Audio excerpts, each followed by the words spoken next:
అందరికీ నమస్తే అండి. తెలంగాణ రాజకీయాల్లో కాంగ్రెస్, బీజేపీ బద్ధశత్రువులు. అది జాతీయ స్థాయిలో నుంచే ఉంది, అన్ని రాష్ట్రాల్లోనూ ఉంది. తెలంగాణలో ఏదో కాంగ్రెస్తో బీజేపీ కానీ, బీజేపీతో కాంగ్రెస్ కానీ లాలూచి పడాల్సిన అవసరం లేదు. ఇది బేసిక్ కామన్ సెన్స్, అందరికీ తెలిసిన పాయింట్. కానీ కేటీఆర్ గారు ఏదో ఆ రెండు పార్టీలను ప్రజల్లో చులకన చేయడానికో, లేదా కాంగ్రెస్ పార్టీని వీకెండ్ చేయడానికో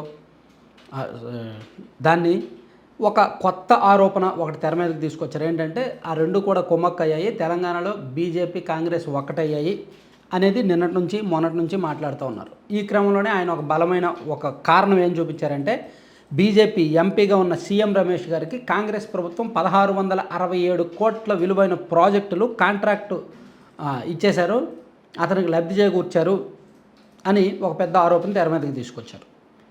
దానికి సీఎం రమేష్ గారు స్ట్రాంగ్ కౌంటరే ఇచ్చారు. అసలు 1667 కోట్లు ఎవరైనా నామినేటెడ్ పద్ధతిలో ఇస్తారా? దానికి ఒక ప్రొసీజర్ ఉంటుంది. గతంలో మంత్రిగా పనిచేసిన కేటీఆర్ గారికి ఆ మాత్రం తెలీదా? సో అన్ని అర్హతలు ఉంటేనే మాకు వస్తాయి తప్ప ఊరికే రావు అని చెప్పుకొచ్చారు. ఇదంతా పక్కన పెడితే అసలు కాంగ్రెస్, బీజేపీ ఒక్కటే అని తెలంగాణలో నమ్ముతున్నారా, లేదా బీఆర్ఎస్, బీజేపీ ఒక్కటే అని తెలంగాణలో నమ్ముతున్నారా? జస్ట్ తెలంగాణ ప్రజల్లో ఉన్న చర్చ, అక్కడ రాజకీయ అంశాలు చూసుకుంటే కాంగ్రెస్, బీజేపీ ఒకటేనంటే ఎవరు నమ్మరు. కానీ బీఆర్ఎస్, బీజేపీ ఒకటే అంటే అట్లీస్ట్ ఒక 20-30% మంది అయినా నమ్మే అవకాశాలు ఉంటాయి. ఎందుకంటే గత కొన్ని సంవత్సరాలుగా జరుగుతున్న రాజకీయ పరిణామాలు అలాగే ఉన్నాయి. ఉదాహరణకు ఒక 6 నెలల కిందట వరంగల్లో బీఆర్ఎస్ పార్టీ 25వ ఆవిర్భావ దినోత్సవం సభ జరిగింది. ఆ సభలో కేసీఆర్ గారు ఒక 45 నిమిషాలకు పైగా మాట్లాడి కేవలం ఒక్క నిమిషం మాత్రమే బీజేపీని ప్రస్తావించారు, బీజేపీని విమర్శించారు. మిగిలిన స్పీచ్ అంతా కూడా రేవంత్ రెడ్డి గురించి, కాంగ్రెస్ గురించే మాట్లాడారు. పార్టీకి అత్యంత ప్రతిష్టాత్మకమైన అంత పెద్ద బహిరంగ సభలో బీజేపీని విమర్శించడానికి కేసీఆర్ గారు భయపడ్డారు. టైం ఇవ్వలేదు, టైం తీసుకోలేదు. ప్లస్ ఆ వేదిక మీద మాట్లాడిన ప్రతి ఒక్కరూ అదే స్థాయిలో ప్రసంగం చేశారు. ఆ తర్వాత అనేక సందర్భాల్లో కూడా బీజేపీ విషయంలో బీఆర్ఎస్ పార్టీ మెతక వైఖరినే అవలంబించారు. చాలా విషయాల్లో బీజేపీని టార్గెట్ చేసే అవకాశం ఉన్నప్పటికీ చేయలేదు. అంటే 2023 నవంబర్లో జరిగిన ఎన్నికల్లో ఎప్పుడైతే బీఆర్ఎస్ పార్టీ ఓడిపోయిందో అప్పటి నుంచి బీజేపీకి సరెండర్ అయిపోయారు. అంతకుముందు ఫెడరల్ ఫ్రంట్ అని, తృతీయ కూటమని, సో జాతీయ స్థాయిలో దేశ్కి నేత అని కేసీఆర్ గారు ఓవర్ యాక్షన్ చేశారు. మహారాష్ట్రలో ఎన్నికలు సభ పెట్టారు, అక్కడ పోటీ చేస్తూ ఉన్నారు, ఇక్కడ పోటీ చేస్తూ ఉన్నారు, ఇష్టం వచ్చినట్టు మాట్లాడారు. అంటే తన అధికారంలో ఉండేసరికి తోలు మందమెక్కి తన ఒరిజినల్ బలం ఏమిటో తెలియలా. ఏదో 2 సార్లు తెలంగాణలో గెలిపించేసరికి ఇంక జాతీయ పార్టీ అయిపోయింది, జాతీయ స్థాయిలో నాయకుడు అయిపోయాను, దేశానికి ప్రధానమంత్రి అయిపోయాను అనేటట్టు తనకు ఊహించుకొని దేశ్కి నేత అని చెప్పి ఢిల్లీలో ఫ్లెక్సీలు పెట్టించేసుకొని కొన్ని రాష్ట్రాల్లో మీటింగ్లు అయి పెట్టారు. ఈవెన్ ఆంధ్రప్రదేశ్లో కూడా అడుగుపెట్టారు. రాజకీయ నిలకడ లేని తోట చంద్రశేఖర్ గారి ద్వారా ఆంధ్రప్రదేశ్లో బీఆర్ఎస్ పార్టీని పాకించాలని చూశారు, కానీ వర్కౌట్ అవ్వలా. సరే, అది పక్కన పెడితే బీజేపీతో చాలా విషయాల్లో ఆలోచించబడ్డారు. చాలా విషయాల్లో, ఒకటి కవిత గారి మీద ఉన్న ఢిల్లీ లిక్కర్ కేసు విషయంలో, అది అందరికీ తెలిసిన విషయం. 2, 10 ఏళ్ల అధికారంలో తెలంగాణ రాష్ట్రంలో చాలా అక్రమాలు జరిగాయి. కాళేశ్వరం ప్రాజెక్టు మొదలుకొని తెలంగాణలో రాష్ట్రంలో జరిగిన కొన్ని ప్రాజెక్టుల కేటాయింపులో కొంతమందికే లబ్ధి చేకూర్చారు. సో కాళేశ్వరం ప్రాజెక్టు తవ్వే కొద్దీ పెద్ద పెద్ద కుంభకోణాలు బయటపడతాయి. ఆ విషయం బీఆర్ఎస్కి తెలుసు, బీజేపీకి తెలుసు, కాంగ్రెస్కి తెలుసు. అందుకే పెద్దల జోలికి ఎందుకులే వెళ్ళడం అని చెప్పి కాంగ్రెస్ పార్టీ మౌనంగా చూసి చూడనట్టు ఉంటుంది. బీజేపీ కూడా కాళేశ్వరం ప్రాజెక్టు విషయంలో, టెండర్ల విషయంలో, అవినీతి విషయంలో ఏమీ మాట్లాడలేదు. సో అంటే అనేక అవినీతి వ్యవహారాలు బయటపడే అవకాశం ఉంది. ఒకవేళ బీజేపీ కనుక టార్గెట్ చేస్తే బీఆర్ఎస్ను ముయ్యించడం, ఉక్కిరిబిక్కిరి చేయడం పెద్ద కష్టమేమీ కాదు. కానీ తెలంగాణలో బీజేపీ అధికారంలోకి రావాలంటే వాళ్ళు ఎదుర్కోవాల్సిన ప్రధాన శత్రువు కాంగ్రెస్. భవిష్యత్తులో రాజకీయ అవసరాల దృష్ట్యా బీజేపీ వాళ్ళు బీఆర్ఎస్తో పొత్తు పెట్టుకుంటారు తప్ప కాంగ్రెస్ పార్టీతో పెట్టుకోలేరు. అండ్ బీఆర్ఎస్ పార్టీ భవిష్యత్తులో అధికారంలోకి రావాలి అంటే, అధికారంలో ఉన్న కాంగ్రెస్కి వ్యతిరేకంగా ఫైట్ చేయాలి అంటే బీజేపీతో పొత్తు పెట్టుకోవాలి తప్ప కాంగ్రెస్తో, అధికారంలో ఉన్న కాంగ్రెస్తో పెట్టుకోలేరు. లాజికల్గా చూసినా, గత పరిణామాలు చూసినా, ఇటీవల జరిగిన కొన్ని సంఘటనలు చూసినా, ఏ రకంగా చూసినా సరే తెలంగాణలో బీజేపీ, బీఆర్ఎస్ పొత్తు అడుగులు లేదా విలీన అడుగులే పడుతున్నాయి.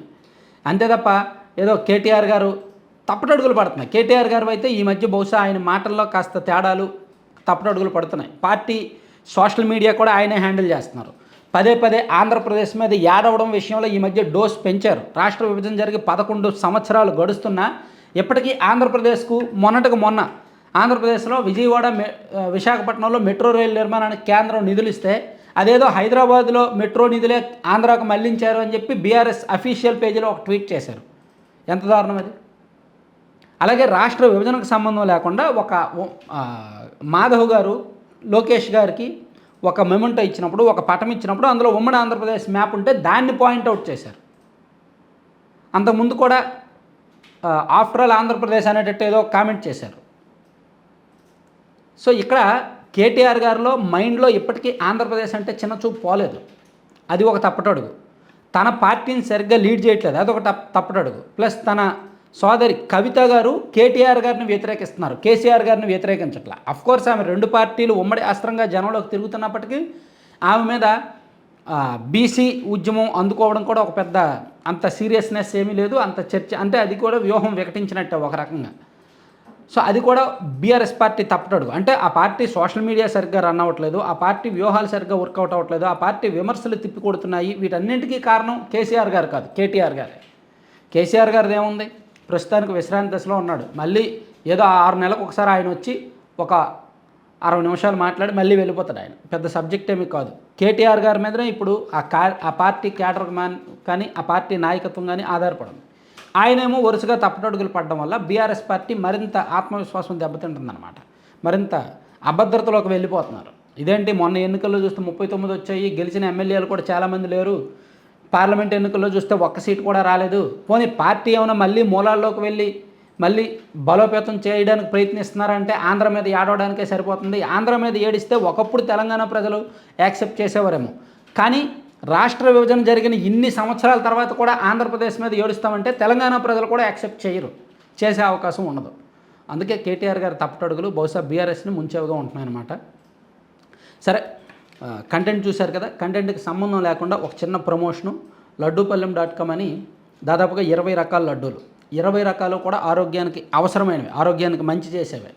జొన్న, రాగి, సజ్జ, కొర్ర అండ్ అవిసె గింజలు, పొద్దుతిరుగుడు గింజలు అండ్ గుమ్మడి గింజలు అండ్ మల్టీ సీడ్స్, వాటితో పాటు బాదం, డ్రై ఫ్రూట్స్, పిస్తా, ఇవి ఇలా ఒక 20 రకాలు అనమాట.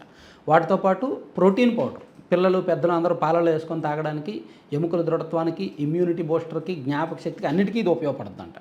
అండ్ రాగి మురుకులు, అంటే పిల్లలు స్కూల్ నుంచి వచ్చిన తర్వాత సరదాగా తినుబండారాలు, ఈవినింగ్ స్నాక్స్, అవి కూడా ఆరోగ్యానికి మంచివి. రాగి, సజ్జ, జొన్న, కొర్ర వాటితో చేసిన హాట్ స్నాక్స్ అనమాట. సో ఇవన్నీ కావాలనుకుంటే 9997839994 నెంబర్కి వాట్సాప్లో మెసేజ్ చేయండి, లేదా ఫోన్ చేసి ఆర్డర్ చేసుకోవచ్చు, లేదా లడ్డూపల్లెం.com అనే ఒక వెబ్సైట్ అయినా విజిట్ చేయొచ్చు.